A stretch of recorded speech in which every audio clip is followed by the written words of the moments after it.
I'm not positive this was the first time, but I have a vivid memory of an early meeting for the Reichstag building. We were being interviewed, but somehow Foster managed to draw beautifully throughout and speak cogently. I remain impressed. One of the best things about working with Foster is he's clear. There's magic there at the end, but his buildings are almost deceivingly simple, so I don't have to go through a bunch of gorp to do what I need to do. It's evident where to go and hospitable. He gets the job done, and the people who work for him are similarly disciplined and on point. There's no messing around, no messes, and I adore that.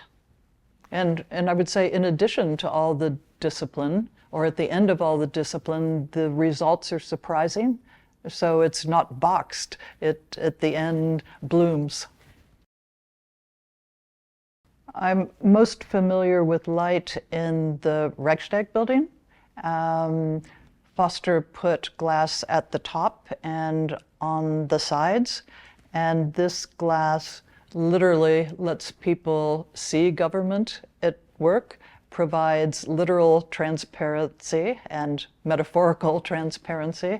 The glass also gave me what let my electronic sign make reflections and appear in more places and go farther than it would have otherwise. So here's to glass there. This was a serious project, given the history of the building, not to mention of the world in that area. I, again, appreciated his clarity in the design, and especially the inclusion, the saving of the graffiti by Russian soldiers. That is literal history and evocative. What I chose to do there gave me gray hair. We picked speeches from various German parliaments for decades and decades. We included hard things. We put it inside. Politicians on their way to work could see the good and the bad and the ugly.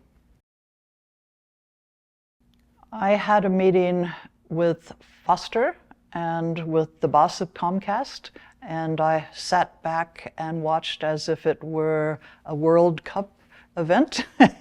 It was wonderful. Two very able men. For Comcast, I worked with what I learned in the Van der Rohe building, the Neue National Gallery in Berlin. There I looked up to take advantage of Van der Rohe's structure.